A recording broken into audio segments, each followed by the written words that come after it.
All right, how's it going, everybody? I am here with my man, Jorge Brites. I apologize that I'm doing this on my shitty little microphone. We were trying to set it up with my computer, and it just wasn't working. So we're recording this straight to my camera. Pretty much, I have Jorge here with me. We met up earlier this week. Well, backtrack a few months ago, Jorge was like, I'm going to this conference, and was asking if I was coming, and Vegas wasn't too far from me, so I was like, let's do it. We both agreed that we were going to stay and film some content together while we were out here in Vegas. So first and foremost, I want to kind of give you guys a formal introduction. I want to give you guys a formal introduction to Jorge, or at least allow him to introduce himself, and then we're going to talk about some various topics that we've been talking about while we are out here in Vegas together. So Jorge, can you tell me a little bit about who you are? How you got such a large social media following, because I think that's something that's pretty apparent about you, and also how you got into coaching as well. And you can go back as far as like you immigrated to the United States, right? Like you're not originally from here. So just give us like kind of the rundown of that story if you can. Sure thing. Well, first and foremost, Dylan, thanks for having me. You know, honestly, it's been a really, really cool experience being with you in this, throughout the entire thing, the conference, and, just being here with you, training with you. It's really cool because it's one thing doing, this online coaching thing by, as an individual, but being around people that are doing something similar or that, are at your level in that regard. It's really inspiring. It's really motivating. So, thanks for being here and having me in the podcast. So where to start? So yeah, thanks for the small introduction there. I pretty much moved to the United States in 2016, late 2016, almost 2017. That was not something planned. I pretty much got notice of that like 5 days prior, if so. So it was like a little of a surprise, as you might be able to tell. But yeah, I moved here, and honestly, it's been one. I cannot express the gratitude that I have for just being here. Coming from where I come from, the amount of opportunities that we have here in the States is just overwhelming. But anyways, Where is it you come from? oh yes, forgot that. So I'm Venezuelan. I was born in Venezuela, Caracas, more specifically. And I lived there my entire life till I moved. Can you give us some perspective of like what it was like growing up in Venezuela? Sure. So when it comes to my upbringing,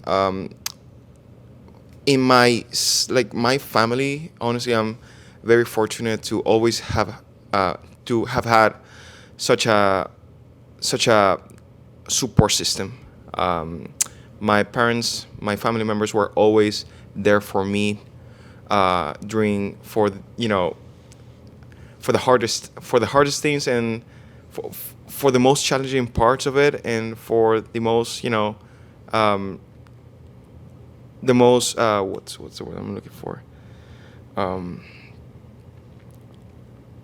The easy. What am I trying to say? The hard times, the easy times. Yeah, for the easy times and the hard times throughout the entire thing. Yeah. And so I think the biggest thing in Venezuela is that we have a very different culture over there.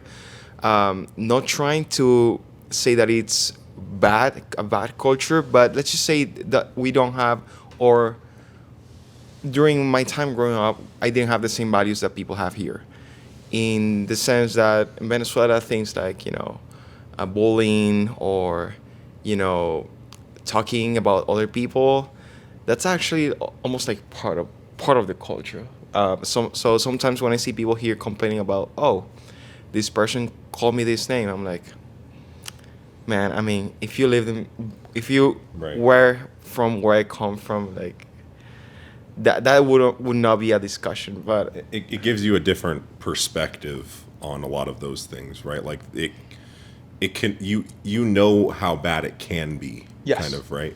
100%, 100%. I mean, How bad is it? Like, what are some things that maybe you struggled with growing up in Venezuela? well, sure. So happens that to where I grew up, I was actually like my family. We were really different to a degree.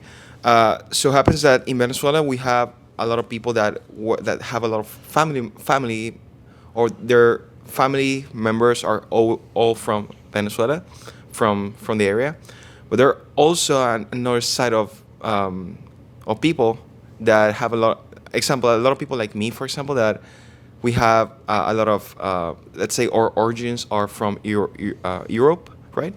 So I was pretty much almost like one of the very few, let's say, white kids, right, in school.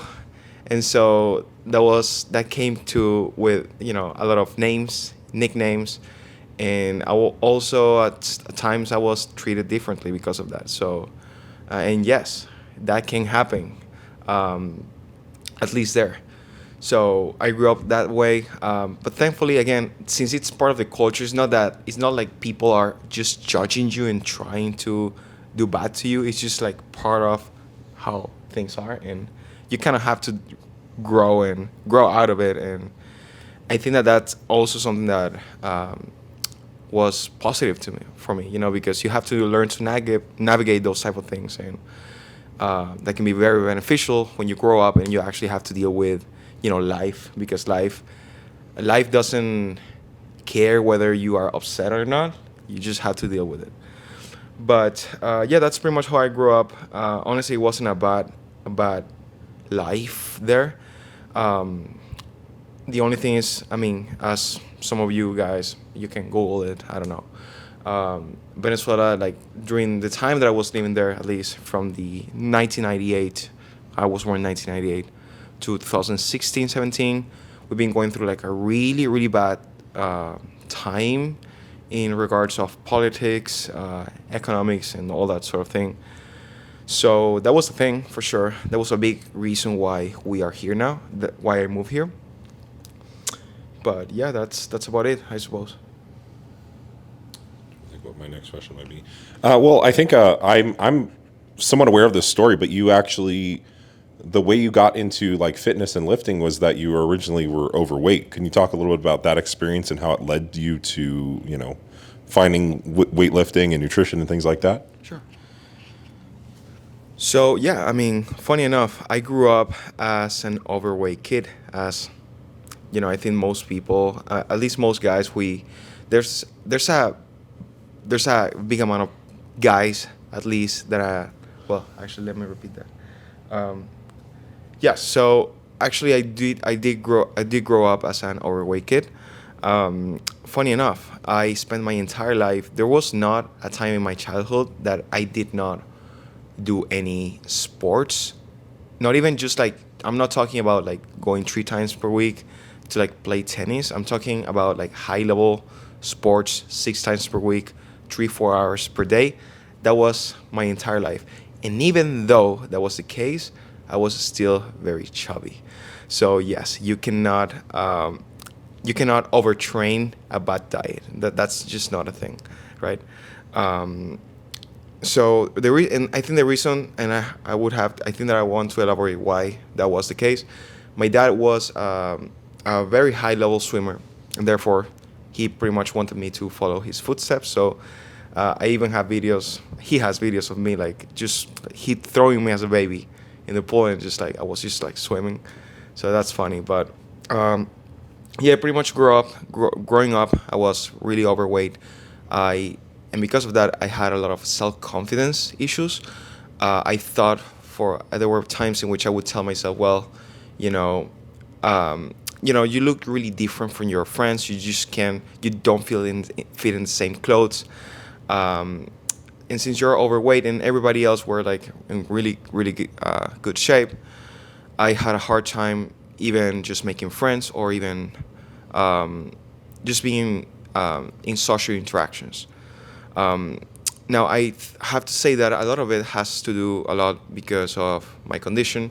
I Asperger, but in the low spectrum, And that also, I suppose that it led to my own, being detached from the group as well. Um, but yeah, growing up during my teenage years, I pretty much was like, you know what, you have to do something else because exercise alone is just not going to cut it. Like we've been through this before, right? So you started to do one step at a time, one thing at a time when it comes to nutrition. I did every single diet that you could hear of. The keto diet, clean eating, vegan, even carnivore. Yes, you heard it, vegan to carnivore. That was the thing. Um, and slowly but surely, I gained knowledge because in the end, you get those reps in, and I started to learn about basics of nutrition. Started tracking my macros. Um, I actually at the same time that I started doing that, I started to get in the gym, but more so to complement my sports, right? So I was like, I want to get better at swimming. I want to get faster. Therefore, we're complementing swimming with lifting. Now, slowly over time, as some of you guys my as some of you guys might be in the same position. You started going to the gym because you wanted to get better at football, or whatever sport you're doing, and that slowly but surely transitioned into more love towards bodybuilding, or just improving body composition. Um, and In 2018, I became a coach. I got my certification at least, which doesn't mean that you know what you're doing, right? Um, and I spent pretty much 2 years just like working with one client at a time, in person. Um, but in 2020, with everything going on with COVID, that was like the time for me to say, you know what, it's the moment, and it's now or never, because um, there's no option. I always wanted to help more people, and I took the leap, and with I I pretty much I reached people that were doing it and that were doing online coaching, and slowly started to take clients pretty much for free. Started working with one client at a time, again online, which is completely different from working one on one. It's a lot more detail that you have to put into the programs, content, and overall systems. Yep. And that's how we started. That's it. Well, there's a few things that happened in there, as far as I know, that really they're a little bit different, I would say.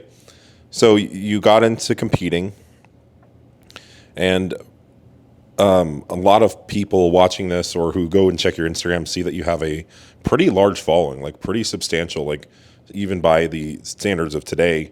And you mentioned there was a specific event that actually catapulted that. Can you talk about kind of that? Because I think like a lot of people are like, that's like the epitome. Like you have a bunch of social media followers, and like your life's set, and you're good to go. You don't ever have to work. All that stuff. Like, explain that situation and how that occurred.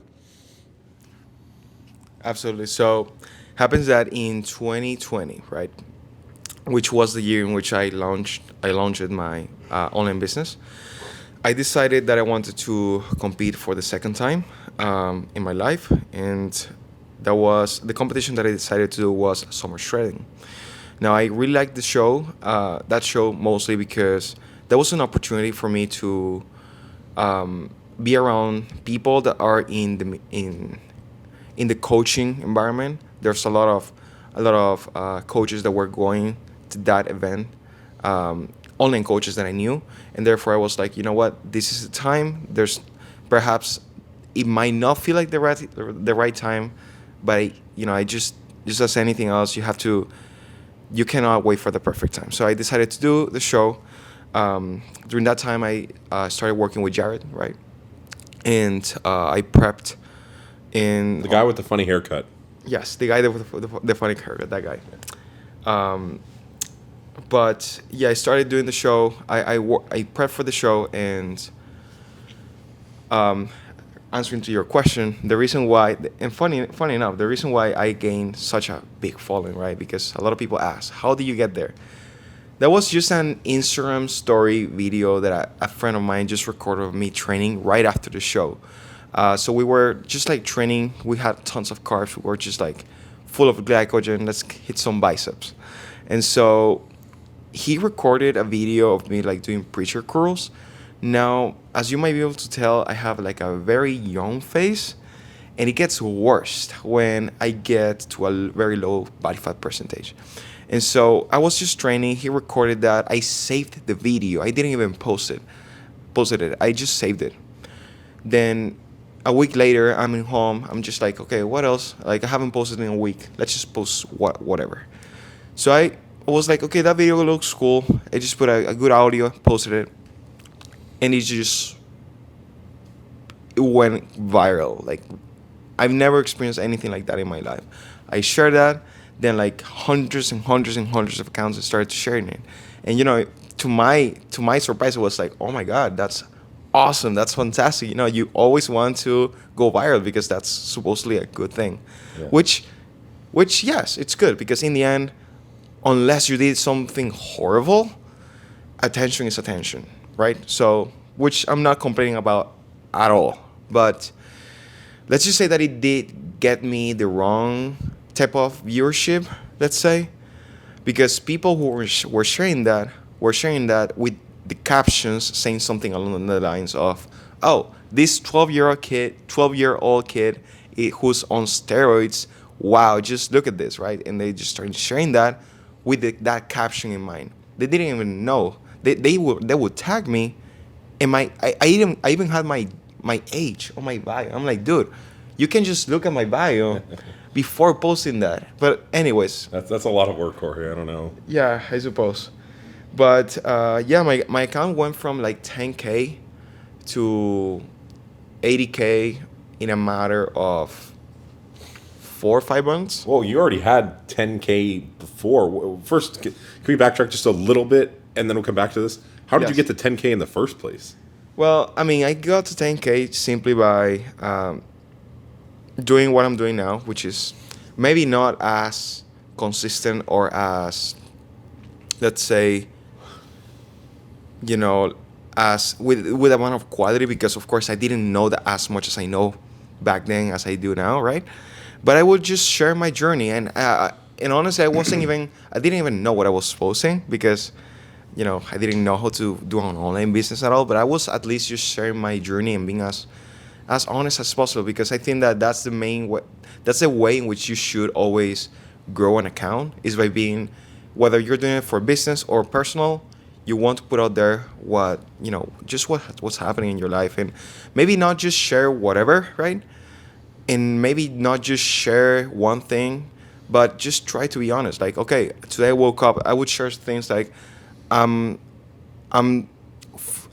30 days out. I'm feeling really tired. Cardio is killing me. I don't want to be in the gym, but I'm showing up, I put in the work. Here's my push workout. And I would just post that. And the next day I would post something along the lines, it's legs. I'm not sure if this is right, but this is what's worked for me. Give it a shot. Here's the description of my workout, whatever. So I was just sharing my journey for my prep. And before that, I was sharing my journey on my off season. And that's pretty much how I got from 0 to 10K. Yeah, that really speaks to the whole document, don't create. That's something I originally heard from Gary Vee, where it's like people were like, I don't know what content to post. And it's like, well, just document your process. Whatever is the thing that you do or you're trying to market yourself for, just document that. And people are like, oh, like my life's boring. And it's like, well, no, it's not necessarily that. I mean, it's entertaining to other people, and other people can relate to your story. Here, hold on 1 second, I'm going to check the camera. For a little bit longer.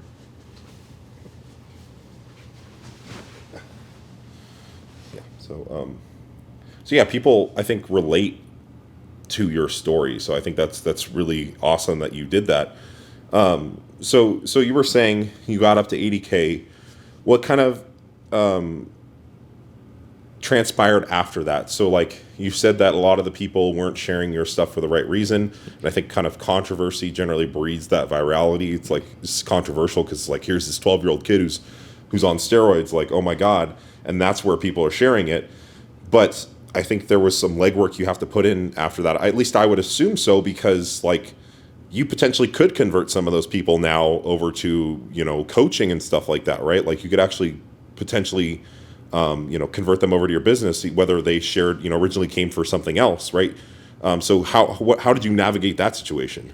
Oh yeah, 100%. So happens that after that, I had the advantage that people who were coming to my content, perhaps maybe 90% of those were just like people with the wrong reasons. Let's just say that, because I mean, who follows a 12-year kid on steroids? I don't know. I don't, right?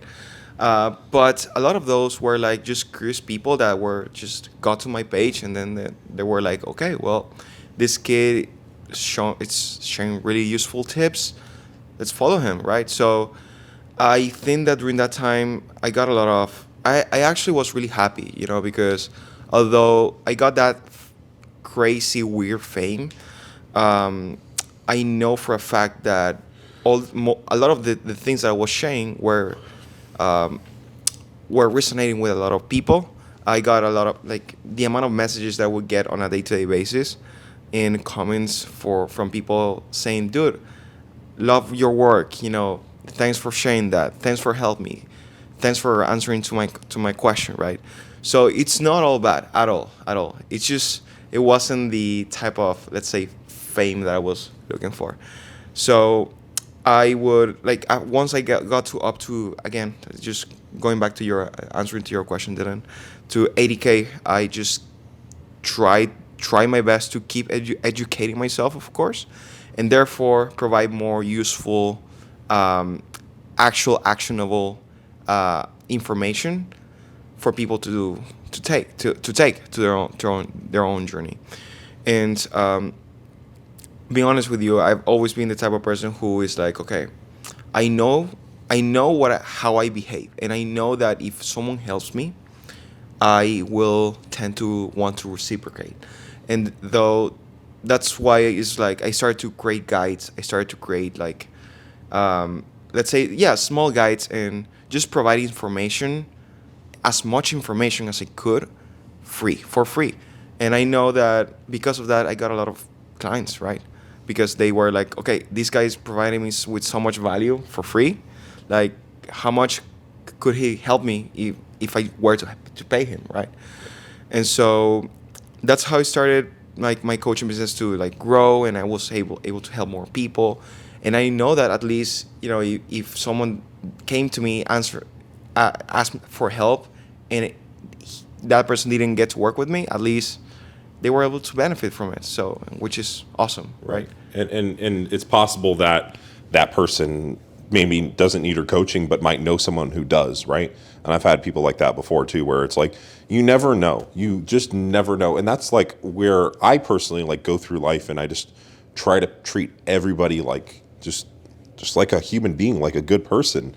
Because you never, and it's not even about getting something out of that. I mean, I think the reason even, like, and I get the same vibe from you, Jorge, because of the conversations you had, but like the reason I even got into coaching was to help people. Like, yeah, it's like cool, like, okay, maybe I can make money doing the thing that I love, but like really first and foremost, it's like, let's help people. Let's help as many people as possible. And then the income comes as a result, because you're trading, you know, this service you provide for and this help you provide, yeah, right? For money, right? Yeah. And that's a great thing, because, you know, you have money to live, and people have results, and they're happy, right? But I think that it can get. I could see how when I was younger, I might get caught up in something like getting the views, getting the clout, trying to just get clients first.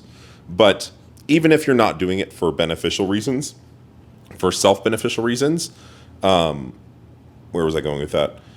Helping people. Yeah. So even if you're not doing it what was it? Providing value.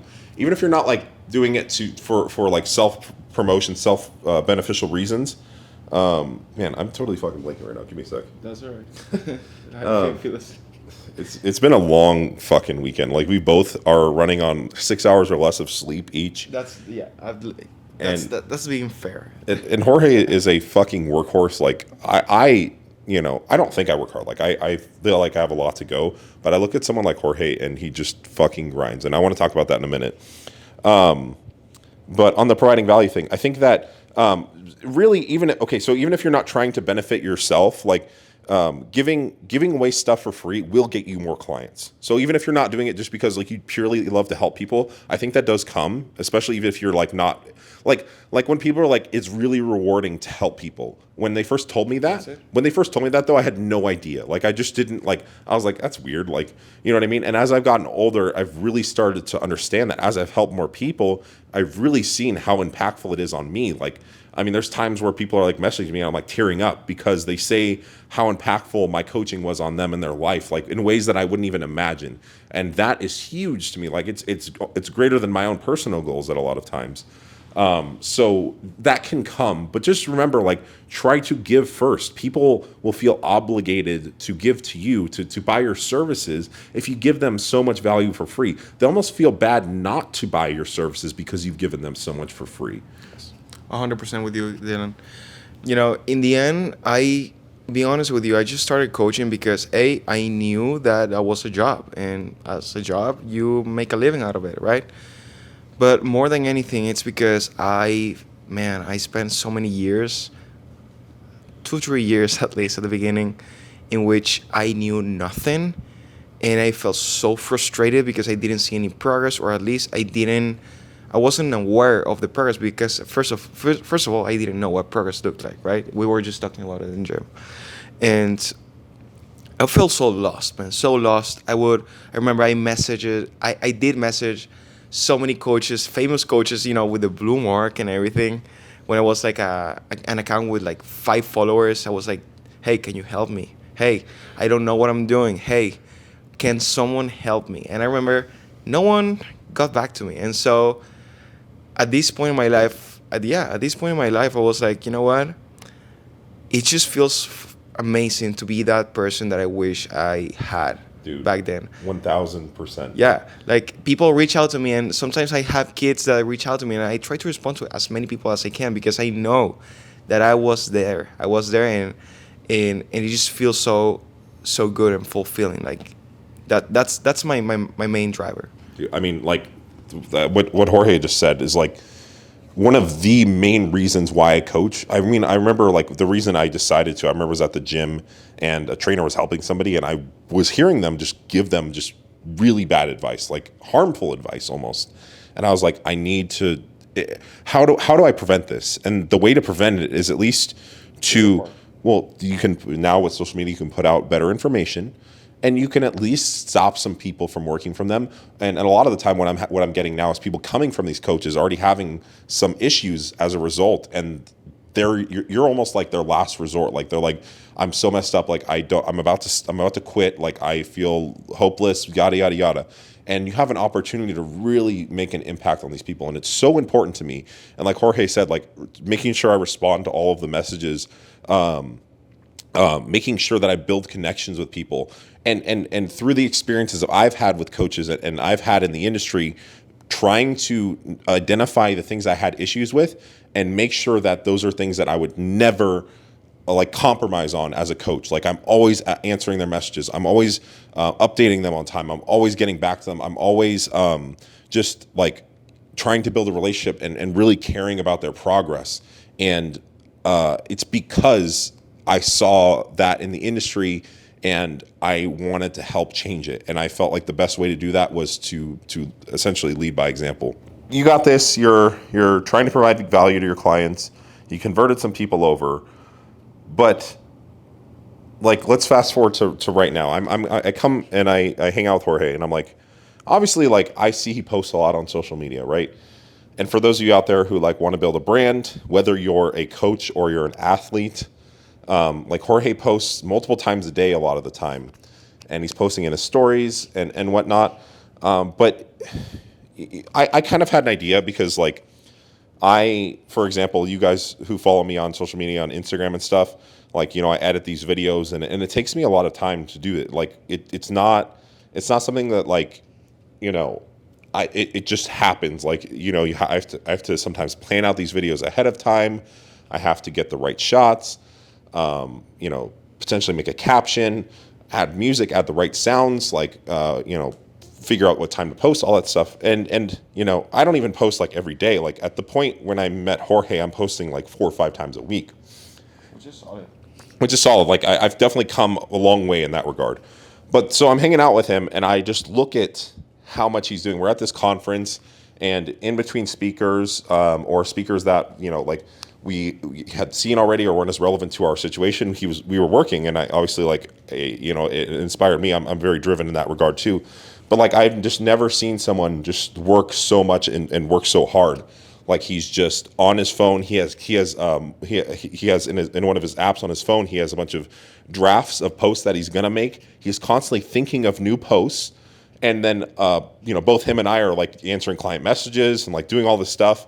And I think that it's really important to notice that like just because Jorge has the following that he does not mean that it does not take constant work to uphold that and continue to get client leads. So kind of talk a little bit about that, like how much work it is to really do all this, to maintain all this, to grow your business. Sure. So first, guys, you do not have to post multiple times per week in different platforms.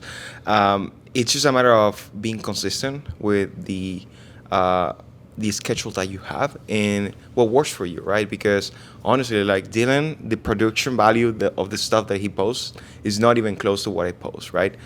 His stuff is much the quality of the video, the quality of the audio, like it's way different, which is fantastic. It's great. In my case, though, I found that just being there in the eyes of my followers, or the people that perhaps could be my followers, in if they decide to follow, it's the biggest thing. And also make sure that you're providing good value that you're speaking to the person that you want to work with. So in my case, I want to work with usually are men that perhaps they did sports, right? Back in the day, they're in their late 30s, 40s, or even late 20s, but they're really frustrated, they're overweight, they feel like they have this deep desire to get better, but they don't know where to start. I really like to work with these type of people because they're really, really driven. They know what it takes. They've had success in the past, and therefore they can do that again, but they just need the action steps. And therefore I create content that's speaking to that person. So that I'm just like giving you a little bit of a rundown of why or the type of content I create, right? Now, I don't find, in my case, I don't see the need to make like super high quality production videos, because I found that people, as long as it's a decent video, it's, of course, you're following certain, it looks good, right? And that you're providing value. And also, a lot of people really like, things that are a little bit more raw, that are like they can relate to, right? And so that's why I'm like, sometimes I even will reach out to Dylan to edit a few videos for me, because he's amazing at that. But most of the time, I just like to post stuff that's going to be valuable for my clients, or potential clients again. When it comes to my process, I try to, like, every time I have an idea, I don't waste a second to like just go on my phone, go on my notes, and just like, hey, make a video about this topic, or remember, make a video about this, or just like make content, because this is something that you had a client, a call with a prospect, and he was dealing a lot with anxiety around food, so you have to make a video about that, right? And that's my thought process. I try to get all those posts, or the majority of those posts, at least like a draft done by Saturday or Sunday, so that during the week I can just like, finish a few things, perhaps just edit the videos and just post it, because otherwise, like, we need time to coach, really actually coach. Absolutely. Yeah. So, unlike the quality thing, I think that, like, I personally just like quality, so that's just why I do it. Like, I just like a good looking video. I like decent audio, and I think it's, obviously coming from, many of you don't know, but my father's a photographer, and some other people in my life, like my girlfriend's grandfather's a sound engineer, right? And I mean, like, their shits on my quality content, right? But I just always have liked that, and I grew up around it and seeing it. So it's just something that I like to do. But I would say that, like, for those of you who want to grow a following, whether you are an athlete or a coach, it really just comes down to consistency. It's not necessarily the quality, and people buy into different brands and different things for different reasons, right? The rawness is important. Sometimes, like, Jorge does reach out to me to have these videos edited, because sometimes having a nice scripted video where you kind of adhere to certain things that do well on social media might help.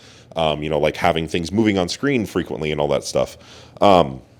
But yeah, so like I mean, Jorge literally has. I just would glance over at him while he's working. He has all of these drafts that he's been making, and I think that for those of you who coach, it's really helpful, like, to get frequently asked questions, and you create content around that, and then you can actually send that to clients. Like for example, Myo reps is something I get asked a lot. Well, I just created a video about that, and then anytime a client asks about it, I just send them that video. So it's a win-win. You have content, and you're also helping your specific clients, which saves you time as well.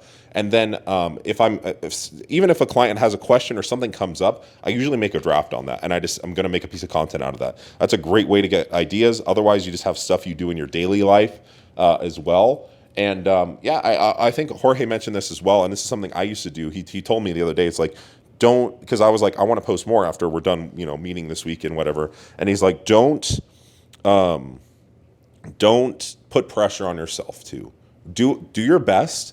But, like, if you don't post a day, like, it's okay. Like, and that's the thing, is, like, sometimes life happens. So, like, it's okay if you don't post on a certain day, as long as you're just generally consistent. Like, maybe you have, like, a minimum post a week, and you set that, like, slightly below the threshold you think you can handle. So let's say, like, you're like, I think I can handle 5. Let's say, like, then you're like, okay, I'm gonna do 4 posts a week, and if I can do a 5th, then awesome. Like, I'm gonna go for it. And that's like, we have some other videos we shot, but, like, that's talking about like getting little wins. So, like, right now I do about 4 or 5. So I'm like, okay, I'm gonna make sure I can try to do 5 consistently for a while. Once I do that, like, that's a win. I'm gonna move on from that, 100%. Or whatever it might be, instead of overwhelming yourself and then burning out.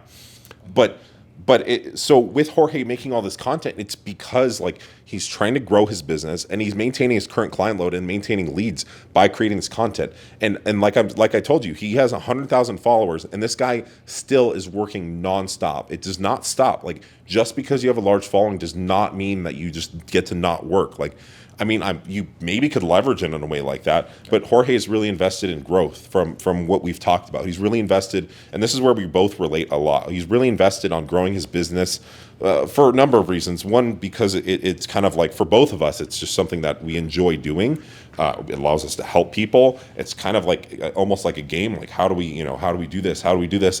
And then 2, some personal goals that we have that maybe we'll discuss another time.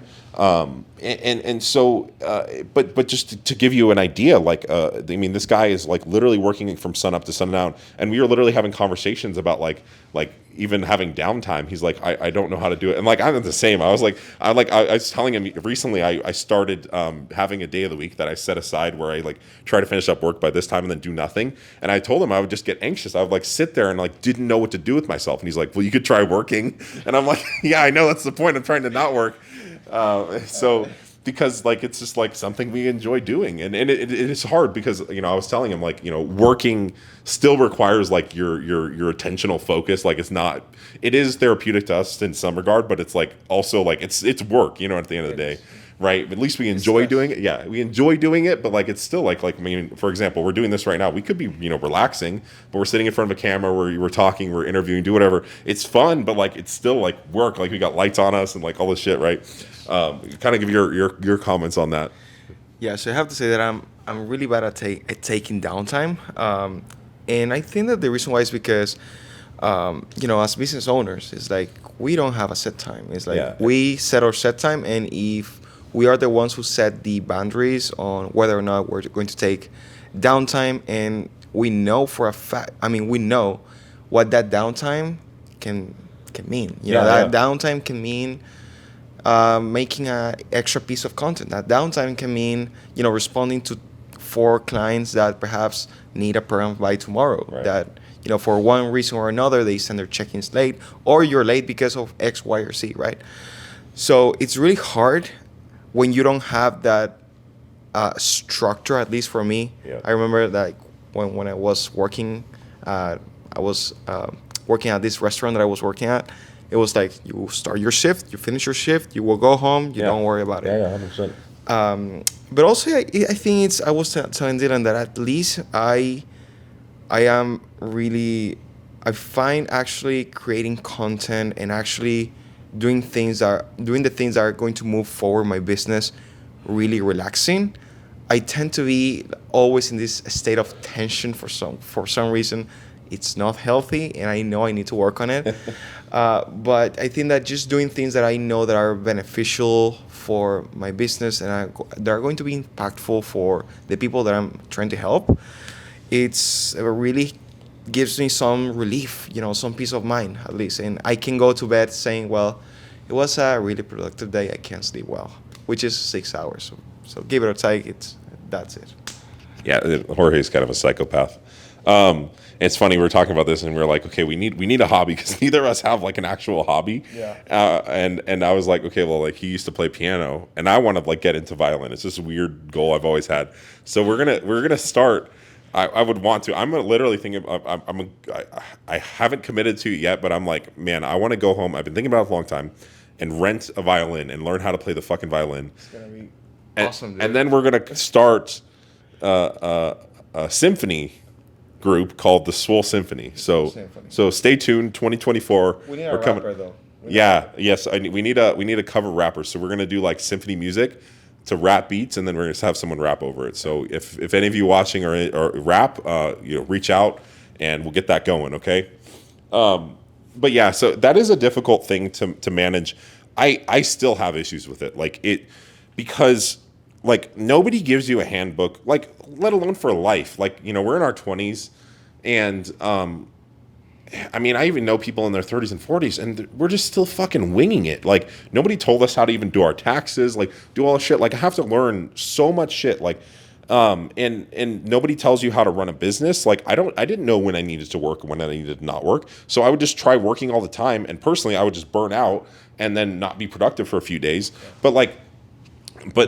Or just have like lapses of productivity. So I like be really productive for a period of time and then not productive at all because I just don't know when to work. Do I respond to, should I be on my computer responding inquiries right when I get them? Like, how do I set boundaries around my life? Like, there's just all these questions like, oh, how do I do my taxes? Do I need a business account? Do I need an LLC? How many pieces of content should I post? Like, what kind of post should I post about? So much at the same time. It's literally so overwhelming. And I guess that really just speaks to like, I'm sorry I'm moving the mic around. I like talk with my hands a lot. It's probably not great for you guys who are listening, but bear with me.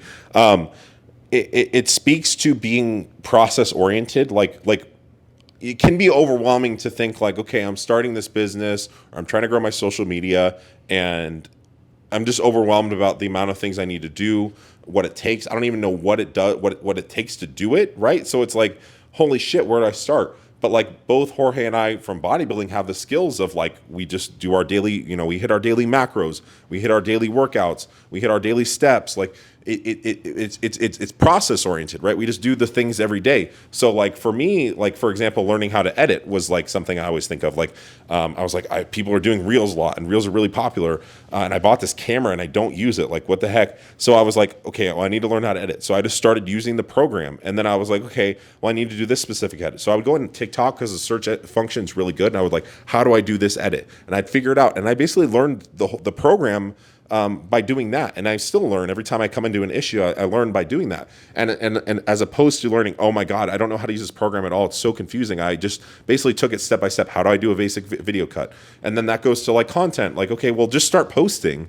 And then, oh, what's doing well? Oh, this sound's doing well. Can I make a video about this sound like that's in my niche, like my target audience? Oh yeah, like I could do this. This is how this creator did it. Oh, boom, you learn how to do that. And then you're like, well, like this new thing is like this new, like stories, like you have this new feature, like let me try that. And kind of like approaching things with curiosity and also just like not like judging yourself and just really focusing on the little things you need to do. Like or even better, zooming out and like what are the big things that you need to focus on? Like what are the pillars? Like don't get caught up in the minutia. Like how many times should I post? It's like, well, like let's just post. You know what I mean?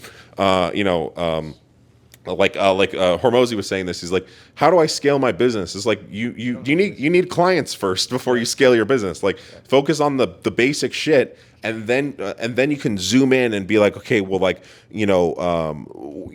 how many reels should I post? What should I be posting every day? Should I be posting multiple times a day? Like start worrying about that stuff. Yes. But just really zoom out. Like just focus on the basic stuff. Don't overwhelm yourself. And yeah, I mean, the cool thing though is that we started our business knowing already having worked with people as coaches. And the cool thing about it is that, and I think that this applies with any other process or let's say career, or even just like discipline. You're really the same habits and the same behaviors are going to lead you to succeed in anything you do in life. And so if you're a coach, right, and you still don't have your business right now, try to think about what you would tell to your clients who are just starting out their fitness journey, right? Should they be worrying about eating 30 grams of protein per meal 4 times per day? Should they be worrying about reaching their calories to the T? Should they be worrying about sleeping 8 hours per night, or therefore they're not making any progress, whatever, right? No, like they should be worrying of the basic stuff. What's the basic stuff? Okay, you're just getting in from just square zero. Okay, how about we add more protein to each meal? How about we add more greens? How about we try to actually sleep 6+ hours? How about we try to drink more water, right? And from there you slowly progress. You slowly get better. Same thing applies for business and for social media as well. Like if you're trying to grow your social media, being honest with you, just start posting. Just don't think too much about it. Literally just try to just as Dylan just said, just show your process. And even don't even try to think about doing this for yourself. Try to think 5 years, 10 years from now. You're posting this in social media. You will be able to look back, okay, at this point in your life and say, man, this is where I started. Look at what I was doing back then. Yeah. You might laugh out. Look at how fucking stupid I was. Look at how fucking stupid I was. Or you could just use that content and reframe it as, hey, dude, I am successful now, but look at where I started. Yeah. And you can just use that as your own hero. The hero. Yeah. That's what's the hero's journey. The hero's journey. Yes. You always start from down there, and then you slowly get better. But just start from where you're at and slowly improve your skills over time. That's the name of the game. So Jorge literally just gave you guys a content strategy that we were talking about, which is like repurposing old content. So he threw a little tidbit in there as well. What was I going to say? So one thing I wanted to touch on is that Jorge has a large following, which is awesome. Like it creates a lot of business, or it helps with business. Like obviously he still has to work, but I want you guys to also think out there, like keep in mind. Well, okay, here I'll backtrack a little bit. The process of doing this is actually fun for us.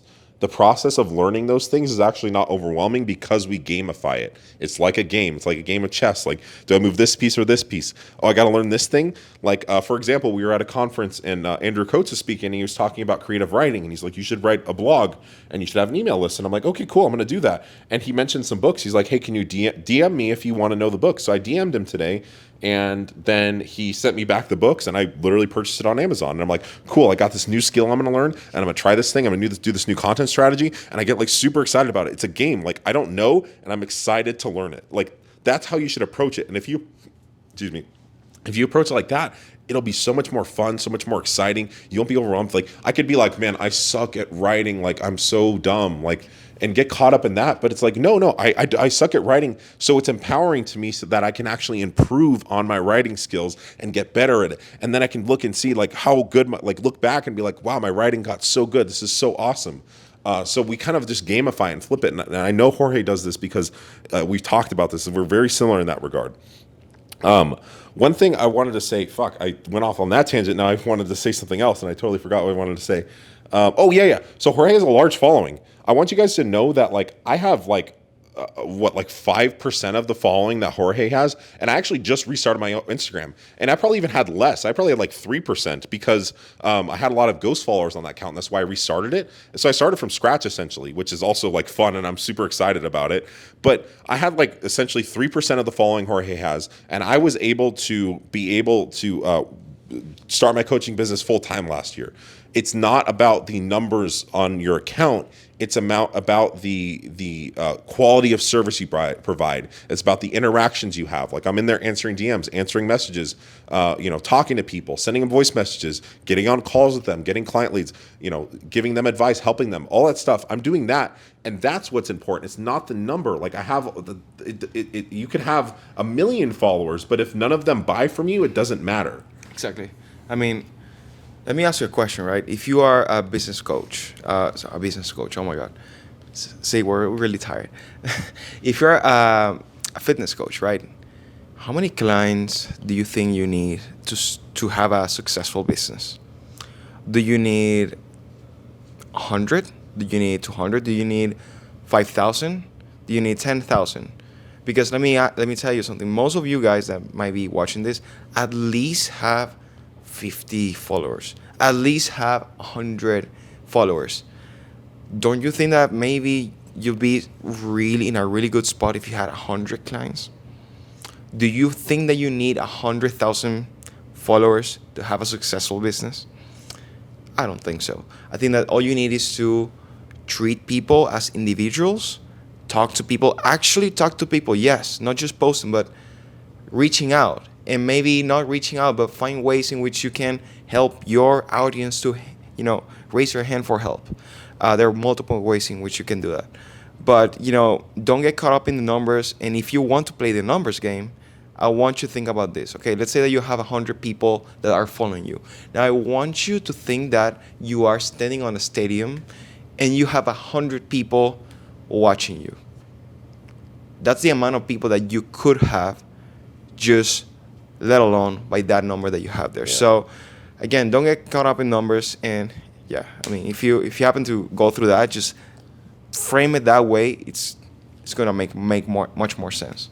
Literally, like just do the math in your head right now. Okay, how much money would I need to make to like do this part-time or even do this full-time, right? For a lot of you, it's it might seem like a large number, but just take that and how would you do this math? God damn it, I'm not great at math, guys. I'm sorry. I normally know how to do this. I'm also fucking exhausted. So like basically you would take that. You wouldn't divide it. Well, like you can basically say like, okay, what's like to figure out even like client rates and things like that. You could be like, okay, well I need to make, let's just throw out a number like an even number like $4,000, right?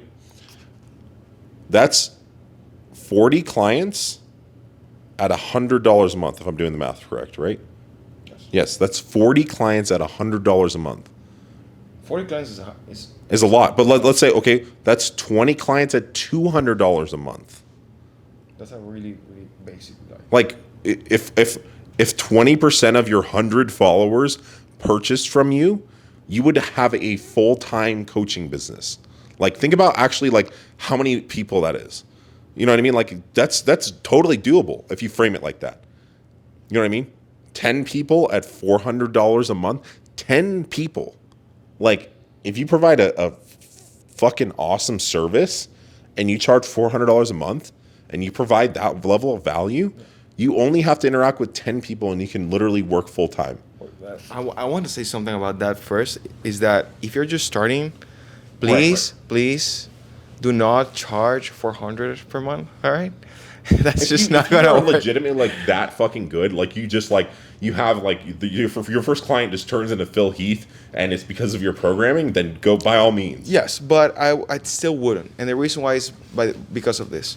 Even if you're a fantastic job in person, it does take a lot of skill and systems to work with people online, and even if you work with business coaches, people that literally will give you the systems for you to even make them your own and frame it for the type of client that you're working with.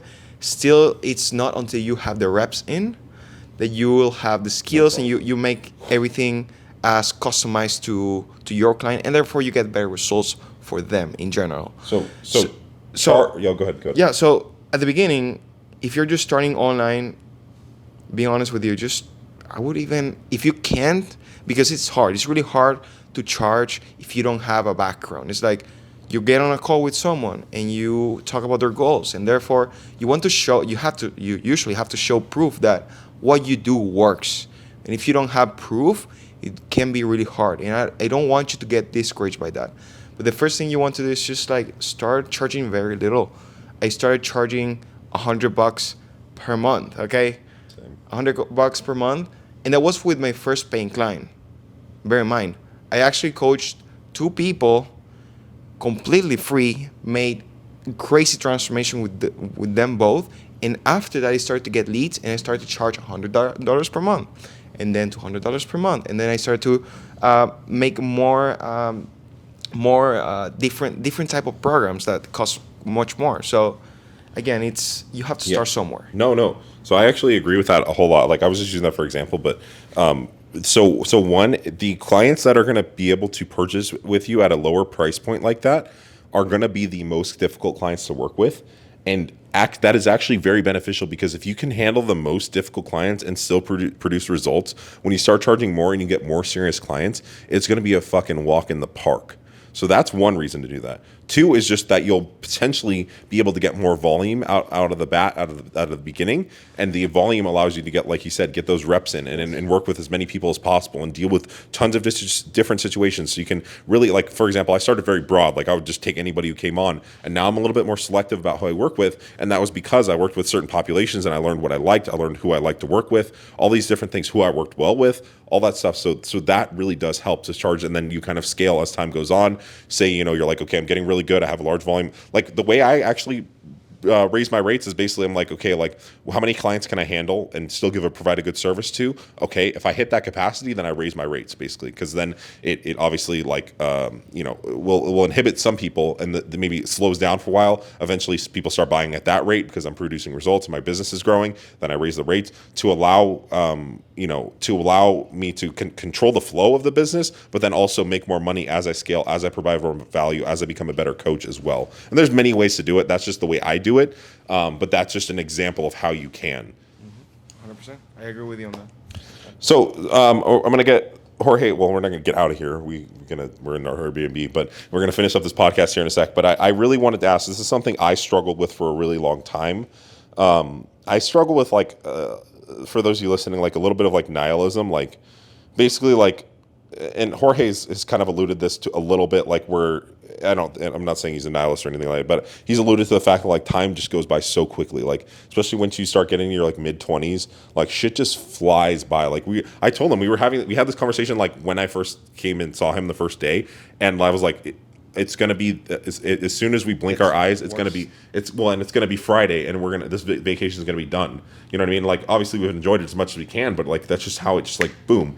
You know what I mean? And so I kind of struggle with that a little bit, because then I would be like, well, like if time's just going to keep passing, then I die, and I'm not going to leave like a legacy, like, I'm going to be forgotten after X amount of time. Like, why do I even do what I do, right? And I kind of struggle with that. But like obviously, like, I keep doing what I do, and I've come to kind of some things in my mind, but like, and I don't mean to put that on you at all. I'm just saying, like, I struggled with my why. Like, why am I even doing what I'm doing for the longest time? Like, I could just not. So I'm curious, like, what drives you? Like, what makes you work so hard? Like, why are you grinding so much? Why are you on your phone? Why are you putting out these posts? Why are you working with so many clients? Like, why do you want to grow your business? What's your why, really?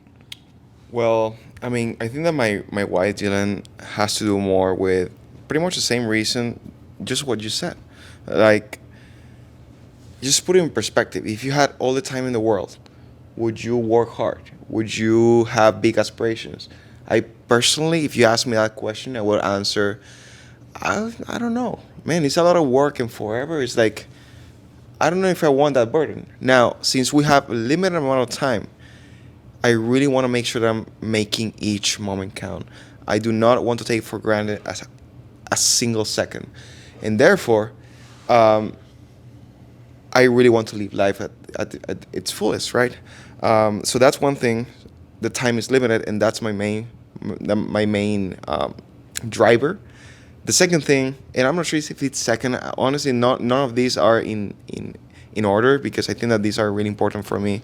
Jorge doesn't like to use hierarchies because he believes that they're toxic. Oh yeah, I believe that they're toxic, and I hate I hate hierarchies because they're like, whatever.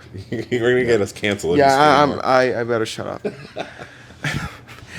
So another thing that really drives me is, man, that I think that most of you guys, if you are immigrants and you come from, let's say, Latin America, some of you might have a lot of perspective. You move from that to that. I mean, you know what I'm talking about. To here, which is the land of opportunity, you see the amount of things that you can do here is just overwhelming, to the point in which I remember that when I moved to the States, there were so many options for me that I just didn't do anything for like a year, because I was like, okay, I'm going to do this. I was taking a few steps towards that direction. No, I'm going to do that. I'm going to do this. I'm going to go to college. No, I actually don't like that. Whatever. But I regress. So being here and seeing the amount of opportunities, that's another thing, for sure. And the third thing is that I just want to serve I want to be of use for the people that have been there for me, and I feel the moral, what's the word that I'm looking for? Obligation. Yes, the moral obligation. I feel the moral obligation of at some point being able to help my parents and say, give them the option to not having to worry about finances. That's my main thing. I want to be able to say, hey, tomorrow you're not working because I'm gonna take care of you. And even I know for a fact they won't take it, but at least I want to give them the option. Make them at some yes, point. Yeah, make them for sure. And at some point I want to be able to say, hey, I'm taking you to a vacation. Next week, get ready. Vegas. We're taking them to Vegas. We're going crazy on Vegas, right? I can't even imagine. Like Jorge was like walking around. He was like, "This is insane." Like, especially coming from like Venezuela, like seeing Vegas this week has been like, I imagine. I mean, it's crazy for me, and like I live in the States. You know what I mean? It's overwhelming, being honest with you, in a good way. So it really also, just being here, it also opened your eyes, right? Because at least I live in a really small town, Cape Coral. There's not much going on. Yeah. Really, just a lot of old people. I love old people, but it's just not much going on, right? So that becomes your normal, and then you come to this monster of a place, and you're like, wow, like this, like reality can really change. Like it can really open your eyes. So that's one thing. Those are, like, I suppose, my three main drivers. And I think that the third one is the biggest thing. Like, I really wanna. That's a big dream of mine. Just being able to take care of being able to take care of my family, and that's big for me. Yeah, man. That's really cool, because you found an avenue that not only helps your family, but also helps a fuckload of people in the process as well. And that's really cool. And I think that's kind of what I ultimately came to, was like, it's one thing to have these like aspirations for myself, but when I can actually attach them to like something even higher than myself, like my family or like the people that are behind the screen that I'm helping, it actually is a much greater driver. Oh, 100%. You know what I mean? Like to like be real with you, like I noticed from a really young age that like I imagine a lot of people do, like they don't like to see other people suffer. Like I would have I'd have like these weird things. Like I'd go into the gas station, and I still do this, and I would just like see the person behind the counter, and like, like gas stations aren't always the greatest. Sometimes they're kind of dingy and like dirty, and like it's a pretty like actually dangerous occupation too. And I would just like think like, I hope they're doing okay. You know what I mean? And I basically like tried to leverage that in my daily life. Like, I think it's just a really important thing for me. Like, it's not even like about like myself or my life. Like, yeah, my life's cool. I'm really happy that I have the things I have. But like, if I can like actually improve the quality of other people's lives, because I know a lot of people suffer more than I do, especially because maybe they don't perceive reality the same way, or they have different circumstances. Like, if I can do anything to improve that, even if it's just like, how's your day going, as far as like going as far as like, you know, helping them change their body composition, which, you know, helps them achieve like a really big goal that they always had, right? And even for Jorge, it's even greater, because like, you know, these people are like, have children, and it's like they are able to play with their kids again, and they're able to live longer because they're not, because they're losing weight, and be there for their families more. And that's something that I also try to focus on in my coaching, is, you know, like helping people live longer and things like that. Those are really big. And if you can attach yourself to those, I think that's what really drives you. And that's something that I've been thinking about, and it's really been helping me a lot, dealing with like this, like kind of like almost like crisis of like nothing matters, I guess. But I guess I'll kind of leave on that note, not to talk too much about myself. I think I like that this was also somewhat collaborative, because like Jorge and I just like get along and see really eye to eye on a lot of things. It's really cool that we met on social media. We also have like really similar journeys. Like, we found like we're both wearing like RP stuff right now, and we both found RP around the same time, got into like more evidence-based practices, and we see eye to eye on like a lot of like, you know, political stuff, and just life stuff in general. So it's really cool. Like just, you know, you never know who's going to become a friend. You never know who you're going to hang out with. Like, you know, answer messages on social media, reach out to people. Like, if you see something you like, or you see like, you know, just leave genuine comments on people's posts and just network. And that's a great way to build your business as well, but also just to make friends and just have a community. And that's, I think, what we've done here. And it's really awesome. So like, Jorge, I just wanted to say, man, it's been really fucking great hanging out with you and meeting you, and just, you know, shooting content, meeting people, like doing all this stuff. And I really look forward to many years ahead of us doing the same fucking thing over and over, and just fucking grinding. Likewise, man. I mean, being honest with you, it's been an amazing experience. You know, I told you earlier this trip that it's mind-blowing, the connections that I've been able to make, that we've been able to make in social media. A lot of people complain about, you know, social media being this toxic place. I personally just found mostly positives, and I think the reason why is because we just try to put out positive stuff. Right. Yes, and it just feeds you back. So again, it's been real being here with you, brother, and looking forward to making gains together. You know, that's the goal. Yes. Like, honestly, I was training with Jorge, and he's like one of the most impressive like natural physiques I've been around in person. Like, when we're training together, I'm like, holy shit, like, I was natural. Like, I would want to look like that, basically. So honestly, just give Jorge a follow. I'll leave all his links down below, all his coaching stuff. If you're interested, he literally just mentioned on this podcast who he likes to work with, who he works well with. Obviously, he takes all kinds of clients, but like, if you kind of fit the description too, Jorge is your fucking guy to go to for that. And just reach out. Like, we love interacting with you guys. We love talking about this stuff. Like, we're just as excited to share the stuff we're learning with you as we are to learn it. So like, just please reach out, and you know, let's talk. And, you know, maybe we can all be sitting on this fucking couch together, you know, doing casting couch calls. All right, I'm going too far off. I'm gonna go eat some edibles and jump in the hot tub. Thank you guys all for listening, and thanks for being on, Jorge.